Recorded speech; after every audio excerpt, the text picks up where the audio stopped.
Hello everyone, my name is AJ, or Alexander, as I'm sure a lot of you guys know, and I guess the purpose of this video is essentially that I've been on a fictional journey for the past year, but it actually spans back many years in a way, I'll explain in a second, with the Legend of Heroes Trails series. Now, this is a series I had heard about for a long time, but took a while to take the plunge into, kind of like I've done with a lot of long-running series, but ones that tend to be, let's just put it this way, this series is not as popular as One Piece or Naruto or, Metal Gear Solid or Bleach or anything like that. So, I've been undertaking, I guess, experiencing all these stories that mean a lot to a lot of people over the past few years, and Trails is one of them. Some people don't know that. Even when I tweet about it on occasion, people are surprised to see me experiencing it, just because I guess it's a series that has so much passion put into it, but doesn't have the widespread reach or budget or notoriety of that a lot of people think it deserves, and that I think it deserves. And so it's always cool to see people getting into the series, right? I ramble. TLDR, I've been sharing my thoughts as I've been going through the series on my Discord, on Twitter, on streams and stuff, but I figured I wanted to put out a really casual impression/review video here, where I talk about my journey so far. I am not caught up yet. I've played up until the end of Cold Steel 4, so the Sky Trilogy, 1st, 2nd, 3rd, the Crossbow duology, so Trails from Zero and Trails to Azure, and the Cold Steel games, so 1, 2, 3, 4. So I played 9 games. I still have to play Reverie. I actually just started reading the in-game book novel thing that I'm supposed to read before Reverie, so I'm preparing to start it in the next couple days, and I'm really excited for that. And then after that, it's Daybreak, right? Trails Through Daybreak. Those are the 2 currently released games that I haven't played yet, but by the time I finish Daybreak 1, I'm sure Daybreak 2 will be out, so I effectively have 3 games to play. And then further translations down the line. So my journey's not done. I am, I guess, comparatively close to catching up, but I still have 3, I guess, technically, by the time we get there, huge games to play, and then more to come. So I just wanted to talk about my experience with the series. I want to, in this video, talk about each game just a little bit, give overall impressions as I go chronologically through the series, my thoughts, the things I love, the characters I love, criticisms, overall thoughts, and then in the end I want to show you guys my ranking of the games in the series, because for anyone who doesn't know, I love ranking stuff. I just do it compulsively. And I can show you my character tier list as well. Now, there are some opinions I have that still need to settle, because I really just finished Cold Steel 4 a couple of days ago, and for anyone who's played that game, you know that there's a lot to take in, a lot to think about, a lot to sort of settle your feelings on. But I'll give you my impressions now, and we'll see if that changes in the future. I don't imagine it'll change a ton, because it's pretty concrete, I'm pretty confident, but things still have to settle when you finish a huge saga like that. But so yeah, I actually got into the series maybe 5 years ago? 4, 5, maybe 6 years ago? A number of years ago, just on a whim. I heard people talking about it. I liked this. I liked the title, Trails in the Sky, and I went, you know what? Let's give it a go. I played it on my old university laptop, and it ran well enough. I started it out, and TLDR, no Trails games in the series, I think, are bad. I think at very worst, you get 7 out of 10s. I think you get decent games that have significant flaws, but that are still overall very much worth playing, that I have fun with, that I enjoy, and that I think are additive parts of the series. There are no duds in this series to me. Some might disagree, I'm sure plenty disagree, but I've never found that any single game in this series is bad. There are lots of flaws, I think for sure, that I'll talk about, and limitations once in a while, but by and large, every game is at least good, and the best are really, really, really, really good, really incredible. And Trails in the Sky starts out kind of in a humble beginning sort of way. One of my first things that I heard about the series was that the world building is out of this world, the NPCs and the integration between different regions, and as you play through the series, the world builds upon itself in really, really awesome ways, and it's one of the greatest fictional worlds out there. That's what I heard about this. Similar stuff to what you hear about One Piece, Hunter x Hunter, the worlds in Final Fantasy, Hyrule, Legend of Zelda. I heard similar levels of praise for the Trail series and this setting, and that was primarily what I knew about it going into it. And funnily enough, I do hold that opinion that it's one of my favorite video game settings. I do, absolutely.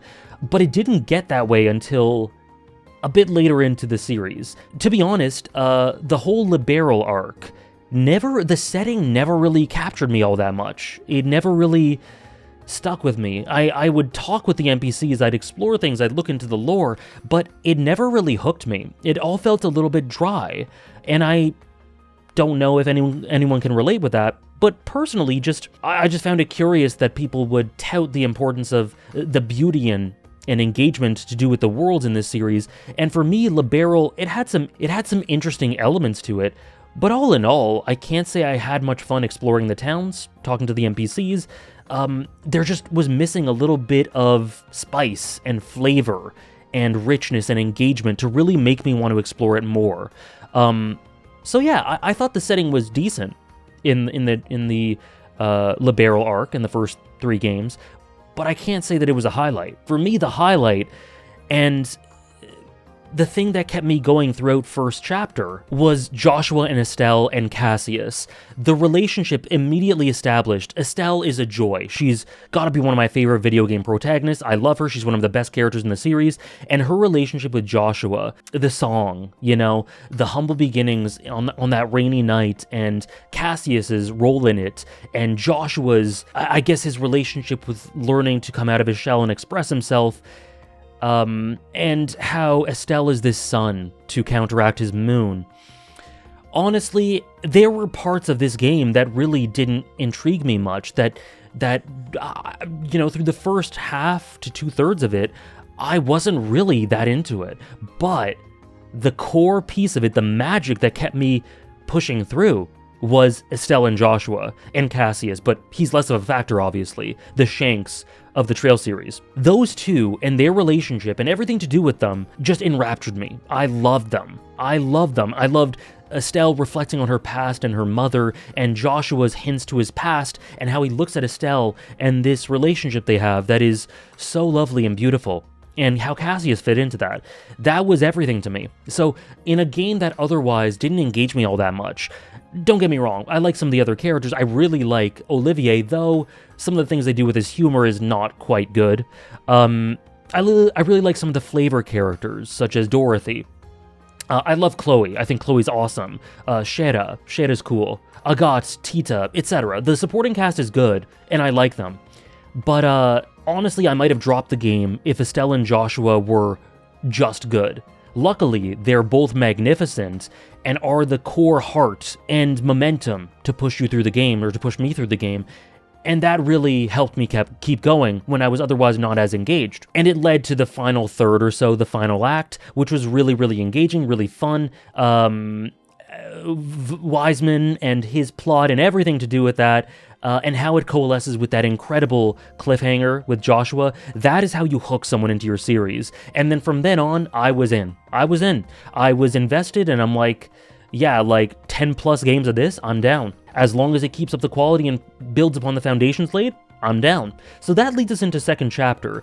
And again, while I didn't really buy into the setting as much, I was never all that interested. I love the scope and breadth, that the way in which the game expands upon things, shows you different elements of the Bracer faction, shows you Joshua's POV, really digs into Leve, I think is kind of how you pronounce it, Loewe, who is one of the best characters in the series, builds upon Olivier, who becomes an awesome character. By the way, characters like Julia, Arthur, and Vander, Muller Vander, Awesome supporting characters as well.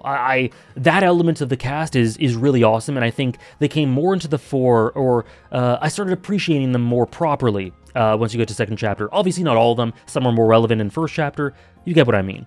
But anyway, the story really builds upon itself really, really well. It coalesces in these magical moments between Estelle finally reaching Joshua, catching Joshua, as you learn more about Ren. Basically, the emotional core of first chapter that really was represented through the main two starts expanding throughout the cast, and Agat and Tita's relationship gets really sweet. Again, Leve, incredibly emotional character. You learn more about Ouroboros and their plot, and it builds intrigue going forward.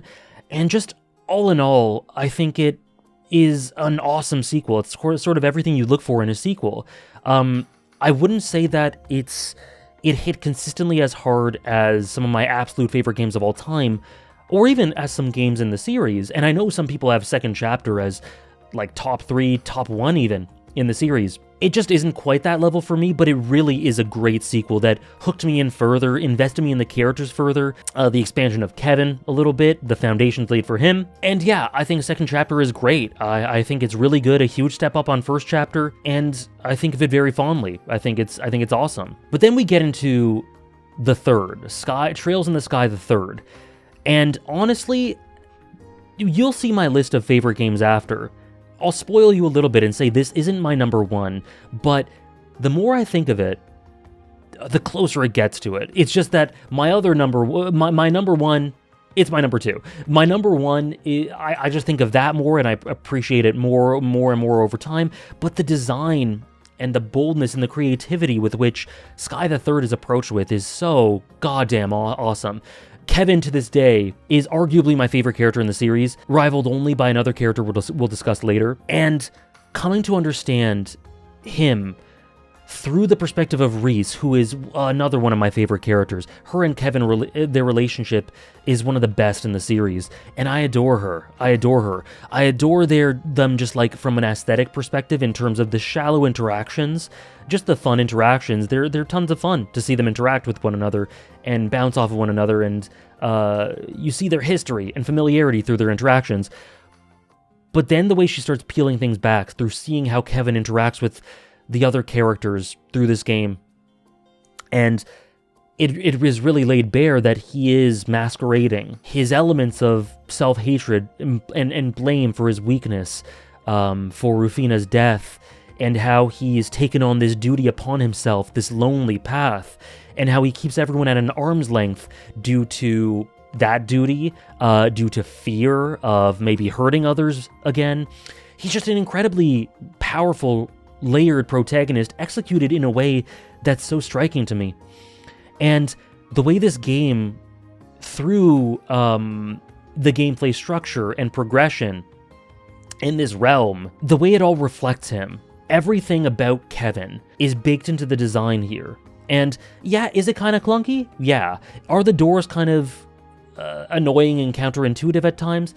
Yeah, but the imperfections really pale in comparison to what is, in my opinion, the greatest triumph of this, which is it just celebrates its cast that it's established in the best way up until this point. Seeing the party, the door with the party at the end of second chapter, Chloe's adventures at the academy, the introduction of Lecter, and Ren's door, which is, my god, the most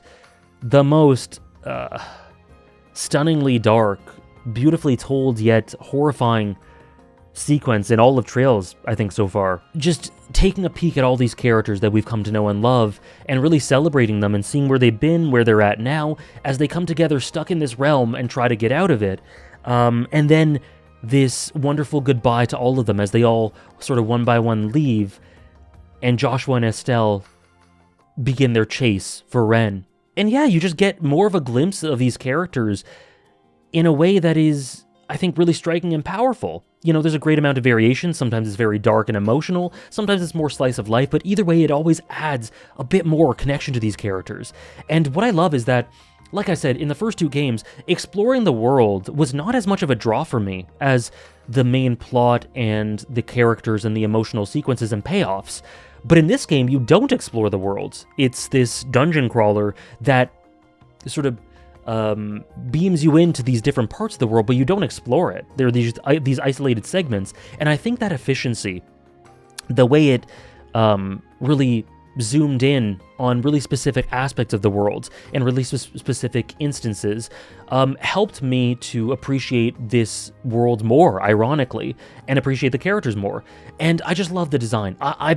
Lately I've been thinking a lot about games specifically that are reflections of the main character, that project from them and back onto them and teach you things and reflect things about them, of their subconscious, of their trials and tribulations internally, of their experiences of life.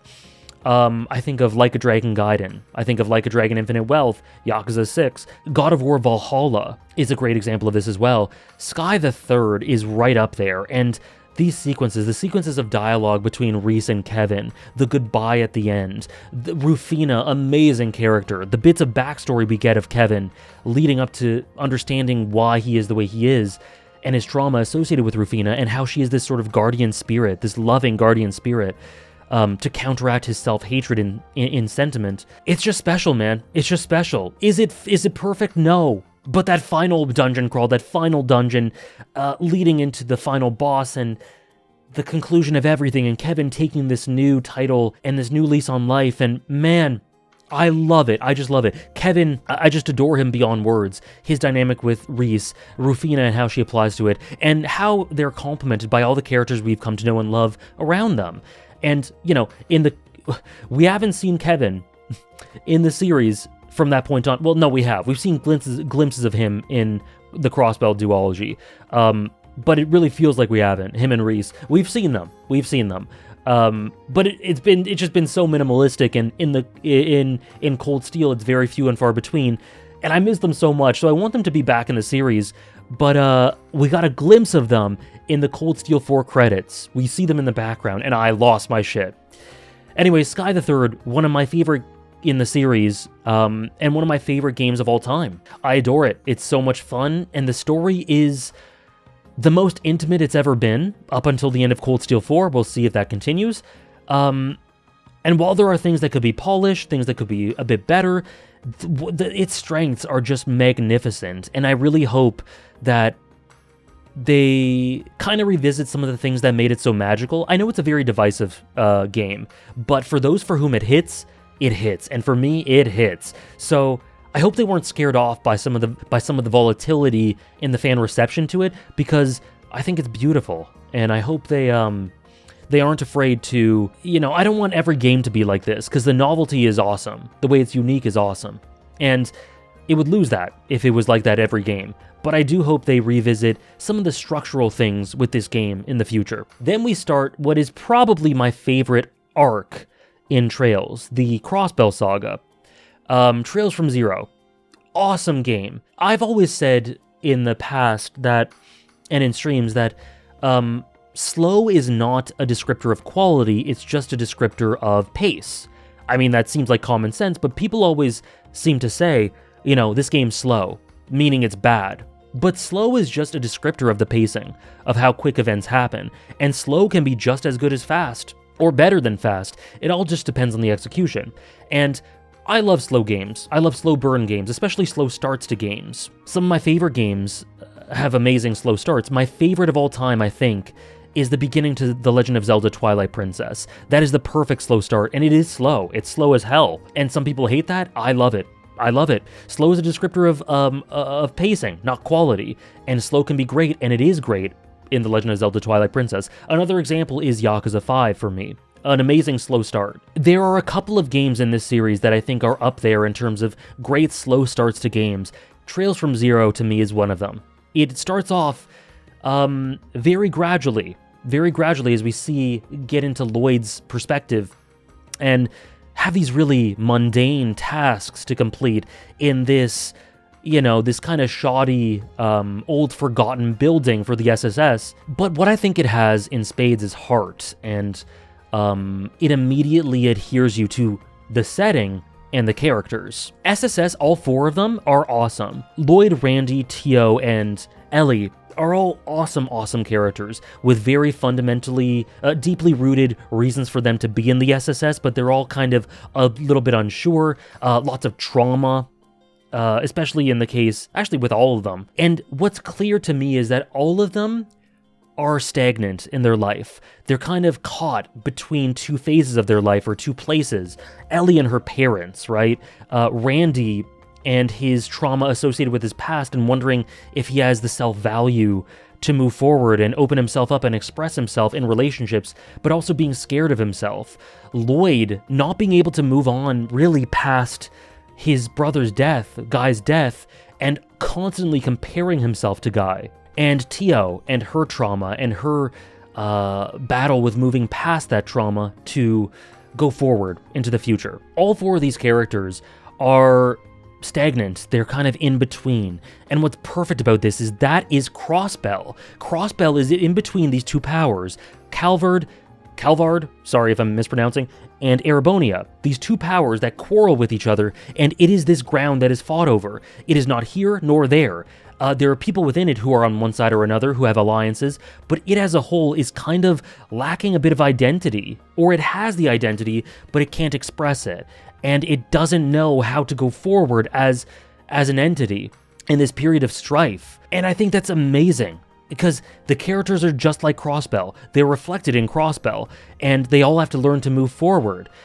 And that integration between setting and characters really was a great hook for the story. Do I think this game hits the most amazing highs? Not necessarily, but I think it's consistently great and consistently intelligent. The DG cult stuff does contribute to stuff down the line, of course, but I do think it's a little bit underbaked. I think it's good, but it's not great. But it is what it is. It leads to a really fun final act. Having Joshua and Estelle come back, and Ren, the caught you scene with Ren, and then Kia, who is just this wonderful, wonderful character. The twist with her having reset things, that's why the cold open in the beginning didn't have Joshua and Estelle, whereas at the end it did, and this is the successful path, whatever. All that stuff with the game is incredibly good. Incredibly good. It has great peaks. I just think it doesn't hit them as consistently as some of the higher entries in the series that I have. So for me, this game is around the middle. But nonetheless, I love it. I love the soundtrack. It is one of my favorites in the series. It's incredibly comfy.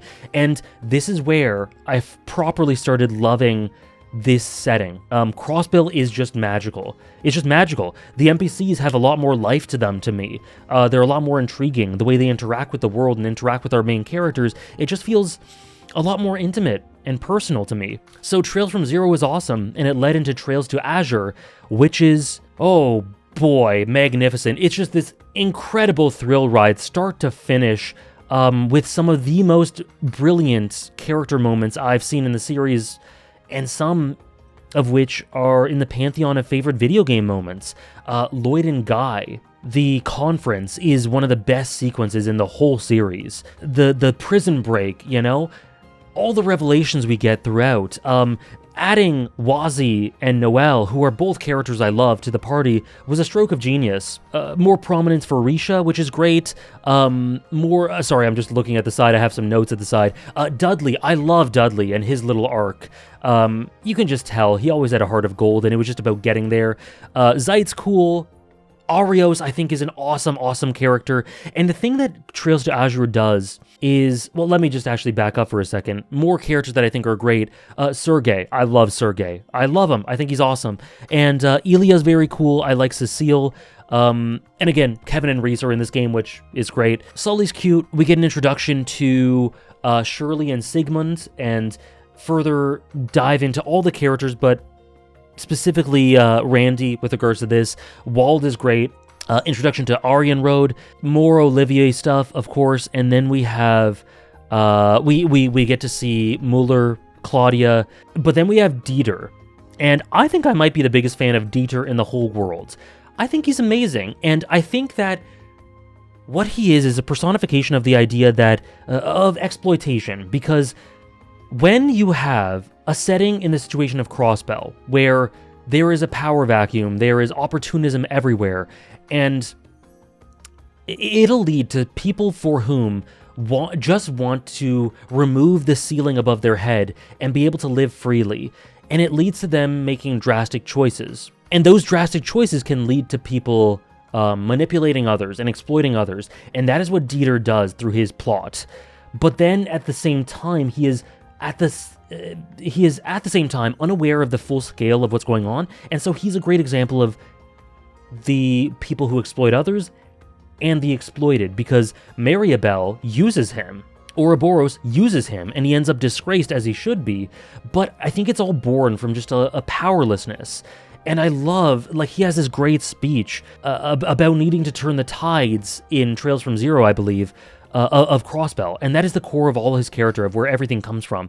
Just in general, this story, if you think about the villains, what I love about it is that none of them, the antagonists, is that none of them really buy into the plot. They aren't really fervent, you know, they don't care too much about what the tree is gonna do, about what they're doing, as much as why they're doing it. They're doing these things because they want freedom, they want salvation, they want just to be able to live without oppression. Arios wants a safe place for his daughter, and so he'll do anything for that. Oh, and let me just say, Lecter continues his role really beautifully. I also love Henry McDowell, Ellie's grandfather. He's great. Mr. Osborne, Gileath Osborne, awesome. Just great continuation of characters like Killica as well. And Garcia's great. Sorry, I'm just gushing. But so we have characters that do these things not because they really buy into the cause, but because they feel that that's the only path forward, the only path for Crossbell to reach prosperity, to cause fear in others rather than being feared constantly, or rather than fearing others constantly. Grimwood, that's a big part of why he did this. Why Guy was killed, the revelation behind why Guy was killed.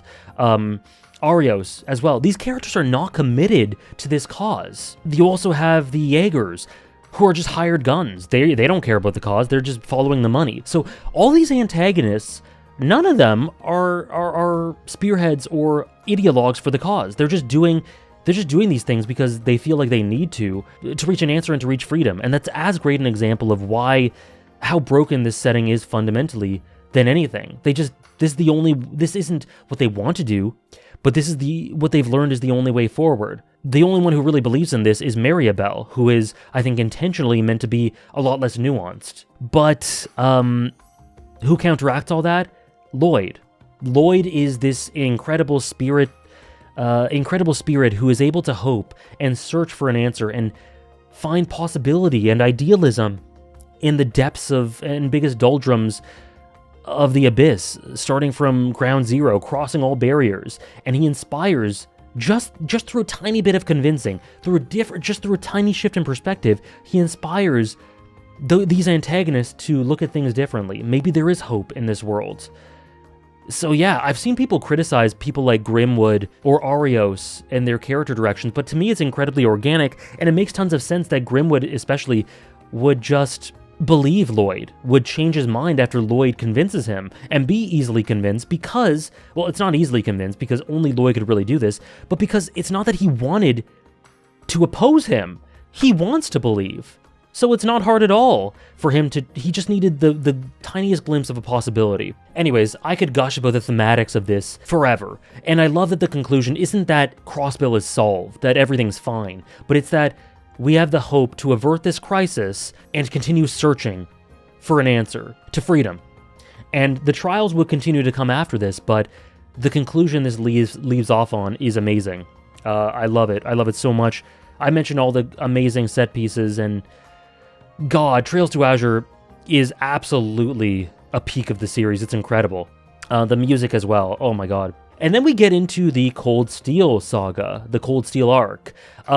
Very humble beginnings and a slow but effective start. Again, I think Reen's immediately likable. I do think that Class 7... Let's just start with this. I love Olivier's role in the Cold Steel saga. I think it's amazing. As the Cold Steel saga gradually becomes a celebration of every character we've seen so far, as everyone comes together, well, almost everyone, but Olivier is the core reason for it. And honestly, my appreciation for him and why he became one of my favorite characters in the series is in large part due to his role in Cold Steel, the Cold Steel saga. But we're introduced to the cast, and I'll just say this. To me, my three favorite characters, or new characters, in Cold Steel 1 are Reen, Crow, and Eustace. probably Crow. Eustace is my favorite, then Crow, then Reen, and also I really love Machias.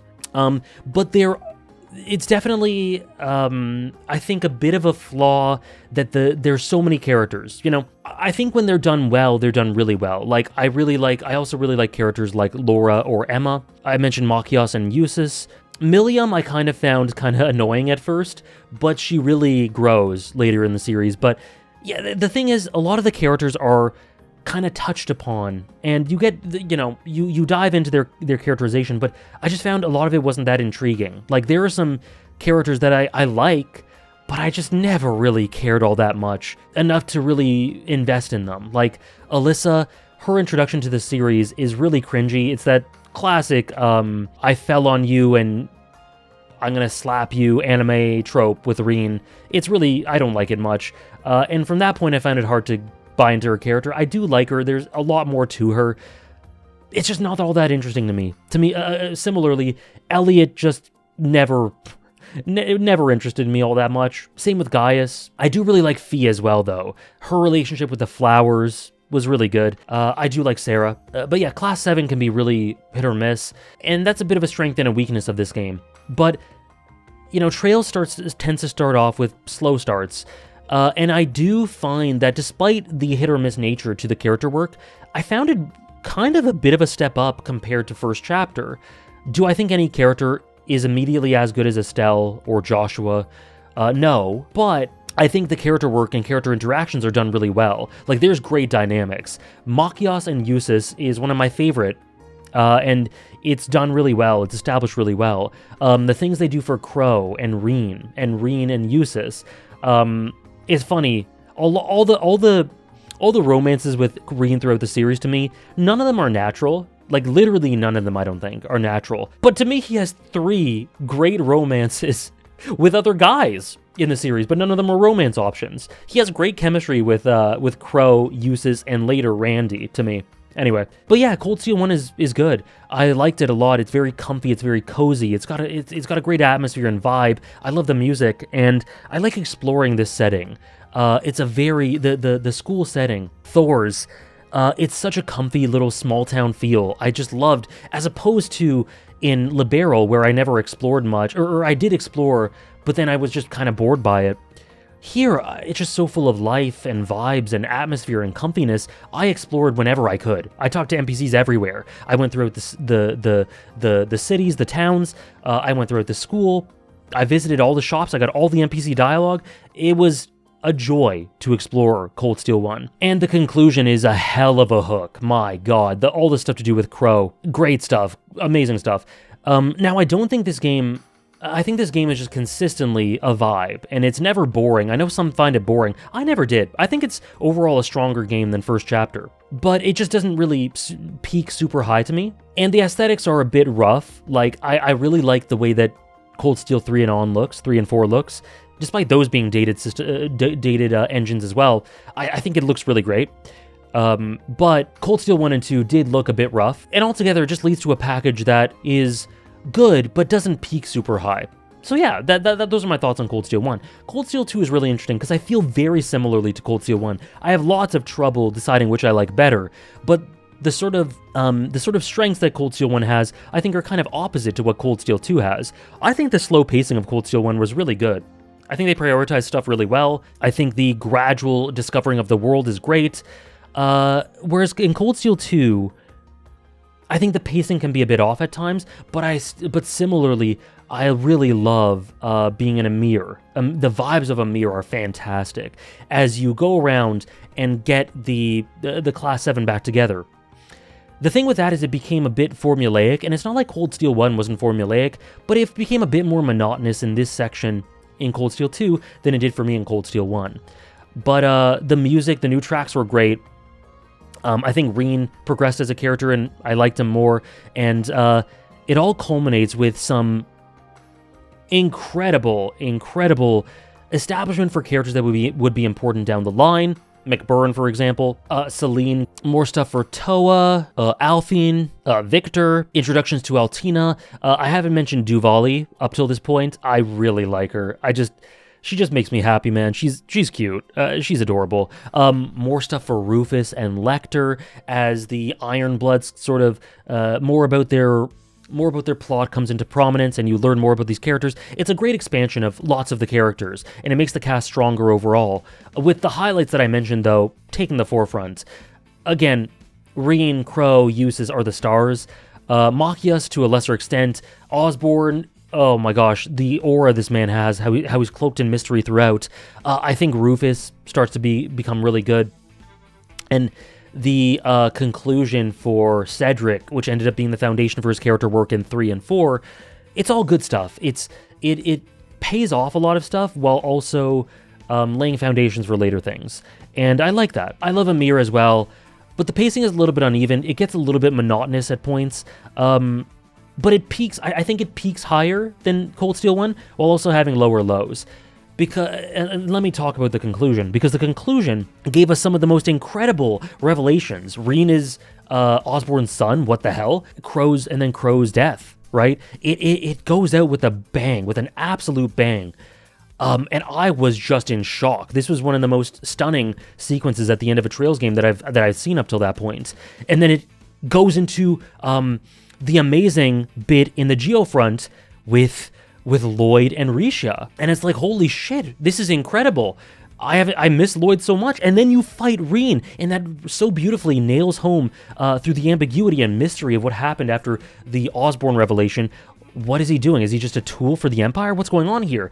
And him being an antagonist and Reen seeming to, like, the light being gone in his eyes, he just seems really hopeless and really sad as a person with Altina. So going from that into that, I'm like, this is incredible, man. What a great epilogue. And then you get another free day. And then you get another dungeon crawl. It's like, oh my gosh, I thought this game was going to be done for like 10 hours straight. And it just kept going. This game does not know when to end. And it's not like I dislike what it led to. I really like the final boss. And I like how it's straight up said that fighting it is pointless, basically, but it's shown to be a show of their resolve and their togetherness as Class 7. It's really emotional. It's a great coalescing of emotions and payoff for the past two games. But man, it takes so long to get there. There's another free day. There's another dungeon crawl. I'm like, oh my god, when is this going to end? Because the thing is, when you get put in the mode of, oh shit, this is the final dungeon, your senses get heightened. You kind of feel it. Like your adrenaline's pumping. But if that sensation goes on for too long and you're like, it's still going, you get fatigued, you get tired. I was exhausted playing the last act of this game because it kept going. Not because it was necessarily bad. I think there was a lot of good stuff in it. But man, the decision to make the pacing like this, the decision to pad it out that much, it just made me wanting for the game to be done, and I think that's unfortunately a big flaw, which sucks because the revelations at the end were really powerful. So, overall, a really uneven experience with great highs, big lows, but overall made me really excited to go into Cold Steel 3. Now, Cold Steel 3 takes a step up on both Cold Steel 1 and 2. I love this game. Really. It is such a vibe. It is so... Everything I said about the comfiness of the first two Cold Steel games, multiply that by 10, because the world here is the most fun it's been to explore for me. Also, I forgot to mention the Cold Steel games intersecting with what's going on at the end of Trails to Azure and Crossbell, as you hear about what's going on there. Amazing integration and immersion between the two settings, and it really helped me fully appreciate this setting as one of my favorite in video games, I think it started becoming that when you get this integration between the settings. But sorry. Back to Cold Steel 3. Yeah, the visuals take a step up, which really adds to the atmosphere. The character models look great, and, you know, I'm glad that we get further expansion for members of Class 7 throughout this. Like, I mentioned that Milliam kind of annoyed me at first, but she really goes through a great arc. And by Cold Steel 3, as she comes to terms with what it means to live and what she values in life, I really liked her, and I really liked hers and Eustace's relationship, as he was really annoyed by her at first, but came to really love her and look at her as this little sister. We'll get to more on that in a bit. But yeah, I love how Cold Steel 3 starts to expand upon other characters. Eustace through him and Rufus and him and Milliam herself, Fee, Laura, in certain ways. Gaius becomes part of the Gralsritter. Still, I never bought into Gaius that much, but he's cool. But yeah, it expands upon Class 7 really well, but the star of the show is new Class 7. Less characters, and all of them are great. I had trouble buying into Muse, pronunciation, sorry. Muse at first, and I found the flirting to get kind of old, but I was gonna let it cook, and luckily it did cook in Cold Steel, towards the end of Cold Steel 3 and into Cold Steel 4, and I think she ends up being a very good character, with lots of really interesting, dark elements to her, and I really like her. So, but at first I was just like, she was the only character I'm like, we'll see. But everyone else, oh my god, the way they establish Yuna and her ties to Crossbell and her conflicting resentment and admiration for Reen. Amazing. Altina and her sort of relationship with coming to understand and express herself and value connections and value life, and how Reen fits into that. Kurt and how he feels overshadowed by the legacy of his family and how he tries to form his own identity. Amazing stuff. And then Ash with the tragedy of Hamel and how he comes from that and his festering resentment and how it leads to the manipulation that he has, and his relationship with his mother. It's so sweet. And all of them having different dynamics with Reen, all of which are so special. And Reen as the instructor. Guys, I really liked Reen in the first two games, but he was just, to me, there were some interesting things with his self-sacrificial nature. He really, to a fault, was too altruistic and didn't value himself enough. And that was interesting. But overall, I can't say he was all that special as a character to me. That changed when he becomes an instructor, when he uses the experiences he has learned to impart that into this new generation. And none of them really like him all that much at first, but his sort of beautiful energy, his beautiful soul and sentiment, it really starts to gnaw away at them, and they warm up to him gradually. And by the end of it, they all just love him. They all just love him by the end of Cold Steel 3, and they all want to rescue him. And by the end of Cold Steel 4, they are his biggest fans and friends. And it's this beautiful relationship. I like that Toa gets more stuff here. I've never been a fan of Angie or George. I think Angie's shtick with perving over the young girls is really bad. I think it's really bad. I also don't like that they really... This started with Trails the Third, but they really start to lean into the Tita Agat romance. That's horrible. I don't...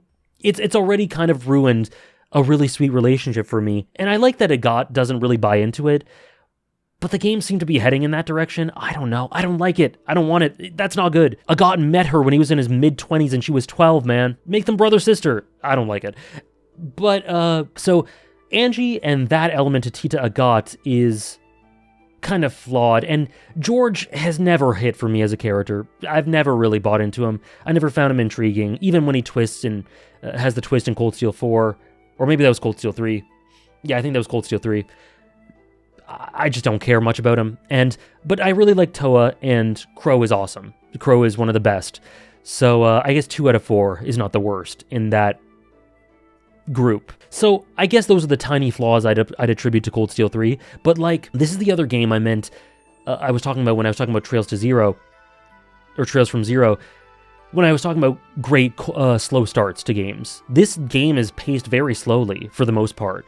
It starts out very, very quiet, very slowly as we become accustomed to Leaves, which is, it maintains that Thor's small town feel, but the branch campus, oh, the vibes, the music in Cold Steel 3 is amazing. Oh my god. Alley of Silence is one of the most important songs I've ever heard in my life. And that continues with Twilight Green Path in Cold Steel 4 and a lot of the sort of ambient songs, along with the louder ones, I guess. But like the evening songs, just the day-to-day songs, it really just optimizes, I think, the school system. And Reen being the instructor is such a step up from Reen being the student. And I like him being the student. But man, him just playing this role model really helped me connect to him more, and it made him one of the best characters in the series for sure, and a favorite video game protagonist. And I love how the series uses other characters as a part of its legacy and reintroduces them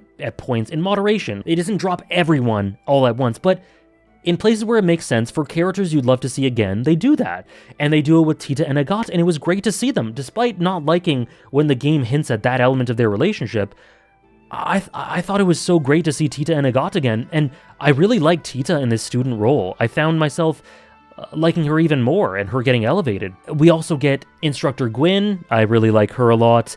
More stuff from Lecter as he gets more and more important, I guess. Claire is a fascinating character to me, and Major Michael. I'm a huge fan of Major Michael, and I think he's great. Osborn's aura continues to grow, I guess, and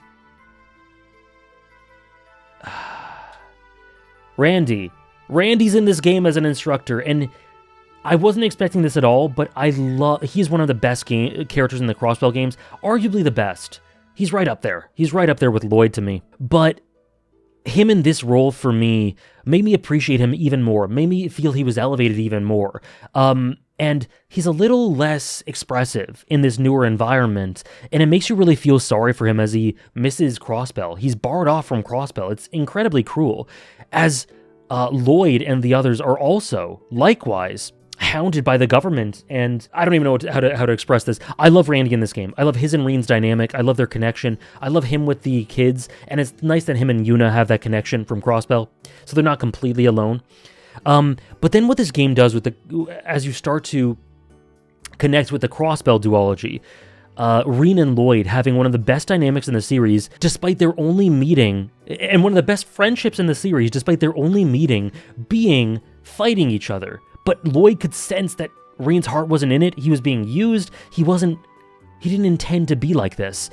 And Lloyd could sense it. And the fist bump at the end of chapter 2 or 3, whichever one it was, as the train's departing, as you see Kia, Arios, and Lloyd, the fist bump with, I'm tearing up, man, with Reen is one of the most incredible moments in the whole series to me, as they helped Crossbell through their exploits, and Yuna's whole moment of, we need to take back, I want our Crossbell back, as she cries into Reen, and her whole complex with him, and coming to terms with that.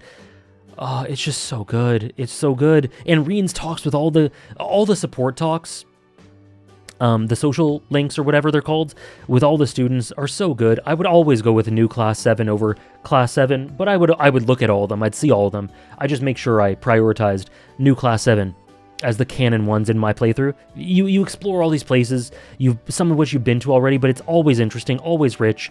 It's always a vibe, and you explore, and old Class 7 comes back and gets reunited. Great emotional climax. And the game ends on a cliffhanger. And that's why I really have trouble thinking of specifically, you could say this with first chapter and second chapter, with Cold Steel 1 and 2, but specifically Cold Steel 3 and 4. To me, they're two parts of the same story, more than any other game in the series, any other two games. Because this game ends, and I'm like, I love that. I fucking love that.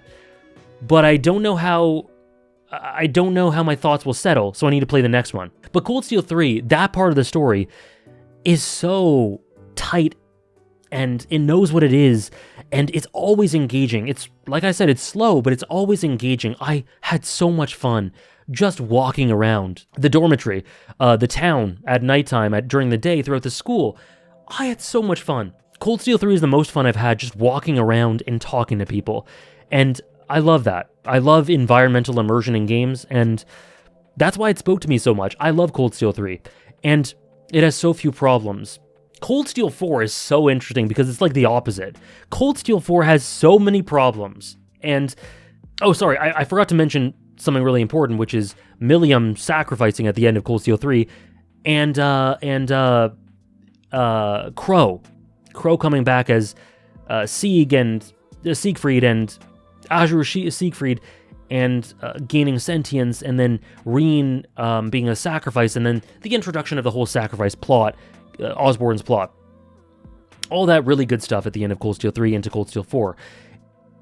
And then Cold Steel 4 starts, and I love Erin as a setting. It's an incredibly atmospheric section, and I like how it expands upon Emma and the Hexen clan and Roselia and Celine. Great stuff. As everyone's divided, and you sort of have to bring everyone together, and I love Yuna's role in this. Yuna as the protag for a little bit in this game was awesome, and the new Class 7 inspiring the old Class 7 just awesome stuff. We go find Ash, we find Muse, we see these really interesting elements to Muse as she really is a lot more, like, her flirting is sort of not super ingenuine, but also a projection, a compensatory projection, because she just has so little value of her own life for being this royalty that is sending people to war. She's fully willing to take her own life. She acts out in this way as a sort of extra compensation for the hollowness she feels inside a lot of the time. She has incredibly low self-worth. It all sort of comes together. It's kind of similar to how Randy, his flirtatious elements, are a sort of mask, and he doesn't feel like he cloaks his insecurities about connecting with people and whether he's worth connecting to with this mask of flirtatiousness. It's kind of similar to Muse. And then we get Ash after his assassination, or would-be assassination, as the darkness that festered in him, and he's accepted by his friends, and he comes into his own, and it's all great. Also, revisiting Hamel as well, through the drip feed of characters coming back. Like I said, you don't get them all at once, but you get more through different chapters, right? Revisiting Hamel, oh my god, in Cold Steel 3. Anyways, back to Cold Steel 4. Sorry, this is a mishmash of all this stuff. Back to Cold Steel 4. I love the start. I love Aaron. I love seeing Reen being out of control. The new design is fire. It's a very ominous start, and I really like it. But Act 1 and 2 are super uneven. They're super uneven. We spend a lot of time, I feel, catching up with a lot of the students of a lot of the students of the branch campus in a similar way that they do in Cold Steel 2. That's what we do in Cold Steel 4. But we learn about the curse, right?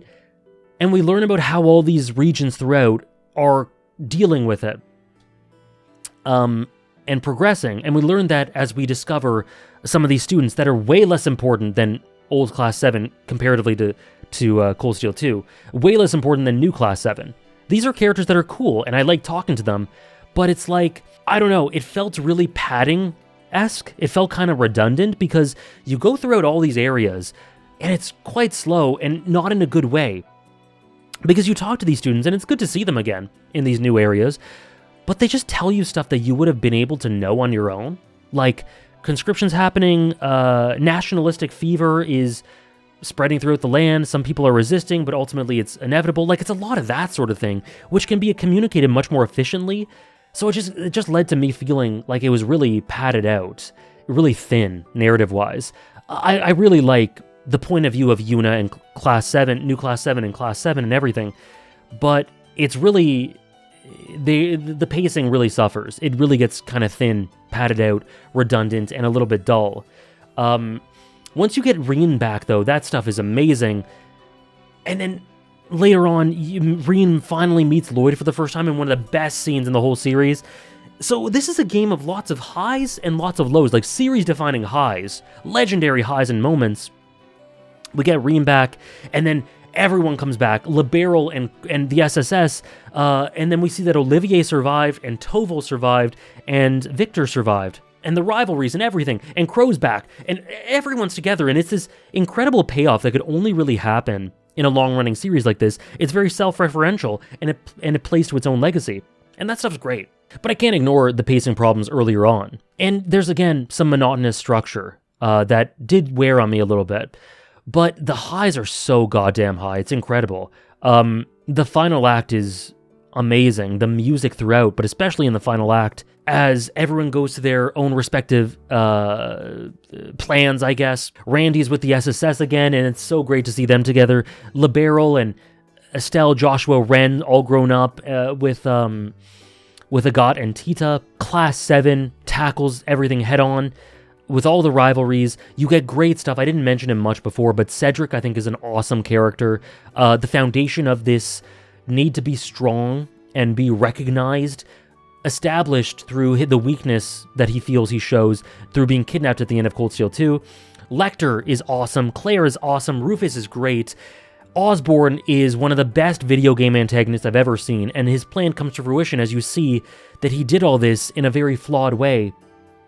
But he did all this nonetheless to defeat the curse, to defeat Ishmelga, and his Kind of similar to Trails to Azure, his mistake was not in his goal, but how he went about his goal. How he went about it in a way that didn't have the hope and connection with others that Reen in Class 7 had. It's all amazing stuff. Osborn's one of the best characters in the series. I'll show you my tier list in a sec. But again, there's some flaws here. There's amazing highs. There's amazing highs through all these moments we're talking about. But I also likewise think that there are way too many fake out deaths.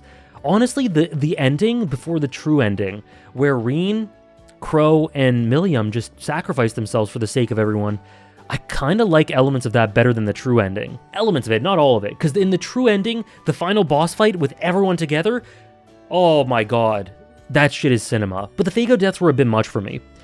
Crow, I kind of lean towards the idea that he should have stayed dead, though I do not mind the first resurrection. I think that's fine, and I love Crow's element of accepting his death. Like, this is the world I live in. I tried to assassinate the goddamn Chancellor. Of course I could have died. I accepted that. And now that I'm dying, I accept that. I really like that element to Crow, and him dying and coming back in that way, I think that's all fine. But, I don't know. I feel like maybe he should have disappeared. I'm not sure. I love Crow, but I feel like a stronger ending could have been for him to disappear. And I don't know, I feel like a lot of his lines between him and Reen hit so hard because I felt like he was gonna die and he didn't. I don't know. But I'm a bit unsure still on Crow, but I lean towards thinking that he should have died. Milliam, 100% I think should have died. I love her arc. I love her valuing life. It's amazing stuff. I love her connection with Eustace and the rest of Class 7 and Altina. And so that's why her disappearing and sort of becoming this guardian spirit, you see her throughout the game, and she's translucent. She's like this guardian spirit. And then imparting upon the world, defending and protecting the people she's come to know and love, and that making her life worth it, when in the beginning, she didn't really care about anything. And then her leaving, but always being there in spirit, always being remembered, and her lessons being passed on through Eustace and Altina in Class 7. I think Milliam should have stayed dead, and her resurrecting just felt cheap to me. Toval, Olivier, and Victor, whatever, it's fine to me. I actually like that Olivier came back because of the payoff it had for him. I didn't want him to die like that. Toval and Victor, I'm neither here nor there on that. Valimar and Ordine both died, or somewhat died, I guess, which was good. I just think it needed to nail home the stakes a bit more. Maybe, hopefully you get what I mean. The fake-out deaths definitely help the stakes feel less serious of this whole world-ending event, which I guess weakened the ending a little bit for me. Not a huge deal, but a bit of a weakness there. But the strengths of it, oh my god, the end credit sequence of the wedding, seeing all the characters again, Osborn and Reen talking father to son once Reen understands his true intentions, and there's a line that Lecter says about Osborn. Can you believe that guy taking the villain role and actually seeing it all the way to the end? He really did take the villain role, Osborn. Incredible character. Beautifully voiced, by the way. I don't think I mentioned it, but I played the whole series in Japanese. But yeah, Cold Steel 3 and Cold Steel 4, overall, I'd give those two games together is one of the best in the series, and I look at them as one game together. But it's really interesting, because Cold Steel 3 is really very few flaws, very clean and tight, and well put together. This gradual leading into this tremendous apex. Cold Steel 4 is incredibly uneven, tons of flaws, but has more peaks, I guess? I think overall I slightly prefer Cold Steel 3, just because I had the more consistently amazing time with it, but both are great and bring out the best in one another, and together it's an awesome video game story. Anyways, those are my thoughts on all of them. This ended up being longer than I meant for it to be. Sorry about that. Maybe you can listen to this like a podcast. But before I go, let me just quickly show you my ranking of the characters and of the games. So here we have it. This is my Trails tier list. Let's see, is there anything I want to change up? Claire could be a little higher. Claire could be like here. Yeah, Claire could be here. And honestly, George should go in D tier. I just never bought into him. Erica Russell is not as bad as... I was totally disengaged with these two for different reasons. Erica Russell is not as bad as them, but she introduced... I look at her as kind of a personification of the introduction of the bad Tita Agat subplot and not much else. So I consider her to be a pretty bad character. There aren't many bad characters in the series. I only have 3 here. D is bad tier. C is just whatever, they do the job. B is a good character. I'll put Bardius there. B is good characters. A is very good characters. A plus is like ones that separate them. They're like incredibly good characters. S, we're getting into favorite territory. S plus, like strong favorite territory. And double S are like some of my favorites of all time. But yeah, this is the order. Feel free to pause at any time. Milliam could be higher. But honestly, she'd be an S if she did die, I think. But yeah, this is my tier list. Pause at any point in the video if you'd like to stop and check. Oh, also, I didn't mention him, but Patrick's a great character. He has one of the best arcs in the series. He's awesome. Love Wazi, Noel, Chloe, Arios, yep. Yeah, this is a great cast, man. Great cast. And these are my favorites. This is pretty ordered. Kevin might be my favorite in the series. Randy's probably my second favorite. Rhiannon, Lloyd, and Estelle, awesome. Osborne right up there, and Ren. These are my favorite characters in the series. And then if we're going to my ranking of the Trails games, this would probably be it. First chapter is my least favorite. Still think it's a good game. But then Cold Steel is number 8. This is out of 9. So 9 games. Number 9 is First Chapter. Number 8 is Cold Steel 1. Number 7 is Cold Steel 2. A bit of a jump up in quality between Cold Steel 2 and Trails from Zero, but then Trails from Zero is number 6. I do think there's a notable division. It's a big step up between those two. Then I'd say Second Chapter. Then I'd say these two together, their story together, but I like 3 more than 4. Very slightly, by just a hair. And then Trails in the Sky the Third, and then Trails to Azure. That would be my order. I'm really hoping that I get to put Trails to Reverie, or into Reverie, over here, and Trails Through Daybreak is hopefully high up too. But I guess we'll see. Anyways, this has been my my journey with this series. I hope you guys have enjoyed. I could do another of these for the last 3 games after I catch up, maybe. But I just wanted to put this out there to have sort of a documentation of my journey. I really hope you enjoyed it. Thank you so much, and I'll see you guys around. If you'd like sort of content like this, feel free to follow me on Twitch, where we stream and talk about stories like this all the time. But with all that said, thank you so much, and I'll see you guys later.